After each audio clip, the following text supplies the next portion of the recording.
Paano mo babaguhin ang isang tao? Kung merong isang napakahirap gawin, ay yung mapagbago ang isang tao. Di po ba? Mas madali pang patagin ng bundok, mas madali pa nga ngayon na gumawa ka ng bagong isla kaysa sa mabago mo ang isip at puso ng isang tao. There are just 3 reminders I want to leave to you whenever we want to change a person. First, you cannot change a person. If you're trying to change a person, first try to change yourself. We can guide persons to change, but it is not us that can change the hearts and the minds of people. Ito ang pinapaalala sa atin palagi sa mabuting balita. It is God who changes the hearts and the minds of men. Kung nga minsan ang sarili natin gusto natin baguhin, hindi natin magawa-gawa, yung pa kaya mga ibang tao. Di ba madalas gusto naman nating magbago, pero pag meron na tayong pagnanais na magbago, bakit nahihirapan tayo? Kung nga sarili mo, nahihirapan mo nang baguhin, paano mo papabaguhin ang iba? Di ba? So, if you want to change people, what should you do? First, you must ask the Lord for it. But second, you must begin the change with yourself. And when people do not change, what can you change? Your perspective, your attitude, your character. Mas madaling baguhin ang sarili kaysa sa baguhin mo ang iba. Alam natin ang kasabihan. Bago mo linisin ang mata ng iba, tingnan mo muna ang sarili mong mata. Bago mo utsain, laitin, husgahan ang iba, bakit hindi mo umpisa na suriin ang iyong sarili? So, do not try to change others, but guide them to change. If you want people to change, then ask for the grace of conversion. Only God's grace can change a person. Second, pangalawa, nagbabago po ang tao para sa 4 na dahilan lang. People change only for 4 reasons. What are these 4 reasons? Number 1, they change when they are hurt. Second, they change when they are inspired. Third, people change when they learn. And fourth, people change when they are blessed. Memorize that. Una, ang tao nagbabago pag nasaktan. Ang taong nagbibisyo, magbabago lang yan pag nakita na niyang umiiyak, nasasaktan na ang kanyang pamilya sa kanyang ginagawa. Ang isang taong hindi niya matigilan ang pagkain sa matamis, magbago lang yan pag sinabihan siya ng doktor na kung hindi siya titigil, mamamatay siya. Ang taong lulong sa bisyo, titigil lang yan pag nabenta na niya lahat ng kanyang ari-arian. Kung hindi yan masasaktan, mauubusan ng kayamanan, hindi magbabago yan. Maraming nagbago dahil nasaktan sila. Isa na po dyan si San Pablo, kung maalala niyo, nahulog sa kabayo. Kung hindi mahuhulog sa kabayo, kung hindi siya nabulag, hindi siya magbabago. Pagpapatuloy pa rin niya ang pagdakip sa mga Kristiyano, ang pagpaslang sa kanila. Sabi nga po in Proverbs 20 verse 30, that sometimes a painful experience is needed to change our ways. Kung hindi ka madadapa, hindi mo babaguhin ang iyong daan. Di po ba? Sometimes you need to fall in order to change your route. Pero pangalawa, nagbabago ang tao pag inspired siya. Tumitigil sa pagbibisyo dahil nagkaanak na. Nagsusumikap na magtrabaho dahil matanda ng mga magulang.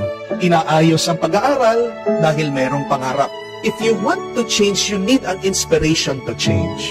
Without that inspiration, you will remain to do your vices, to return to your sins. Pangatlo, nagbabago po ang tao pag natuto na siya. Pag paulit-ulit na yan nakulong, at makikita niya na napakahirap sa piitan, siguradong ayaw na niyang bumalik. Kung paulit-ulit na lang nagkakasakit, siguradong hindi mo na mapapakain niya ng mani dahil sasakit ang paa niyan. Hindi mo na mapapakain niya ng chicharon dahil siguradong sasakit ang batok niyan. Kung paulit-ulit na yan na nalugi sa business, siguradong iibahin niya ang kanyang diskarte. Wisdom, our learnings, will help us to change for the better. Pero pang-apat at kahuli-hulihan, nagbabago din po ang tao pag siya ay binasbasan na ng Diyos. Pag isang tao ay muntikan ng mamatay, nagkaroon ng second chance sa kanyang buhay. Makikita mo yan, magsiserve na sa simbahan, magiging mabait na. Dati mahirap, pero dahil umasenso, ngayon naging matulungin na sa kapwa-tao. Dahil pinatawad ng misis, nagpapasensya, naghihintay sa kanya. Ngayon, naging napaka-sweet, naging napaka-faithful, naging tapat na siya. Pag binasbasan ka na ng Diyos, malalaman mo na naghihintay palagi ang Diyos sa iyo na magbago. Kaya nga, kung gusto mong magbago yung isang tao, kailangan mong tandaan lahat ng mga dahilan na ito because there will always be many reasons for the conversion and the transformation of a person. And the change of a person does not happen overnight. Di po ba? Kung gusto mong magbago ang isang tao, kailangan matuto kang maghintay. kailangan respetuhin mo ang proseso. Wala naman pong buto o binhi na katanim mo, natulog ka lang kinabukasan puno na yan. Di po ba? Wala naman po nakapanganak pa lang, sanggol, pagkatapos ng isang araw, lumaki na yan, matanda na yan. At ganyan din po sa pagbabago ng isang tao. You want a person to change, then learn to wait. And ask the Lord for all of these factors to be experienced by this person. Marami ang dahilan para magbago ang isang tao at hayaan mo lang na dumaan siya sa prosesong ito. Matagal? Oo. Pero mahalaga, pagdating ng araw, magbabago yan. Di po ba? Pangatlo at kahuli-hulihan. Oo, ang tao, pag nagbago, magbabago para sa isang dahilan. Pero, magbabago lang ang isang tao para sa isang tao. Do you understand? If a person will change, that person will only change for one person. And who is that one person that person will change for? Para kanino magbabago ang isang tao? Para doon sa minamahal niya. A person will change only for the one. And who is the one? That person that he loves, she loves, that person that loves him or her.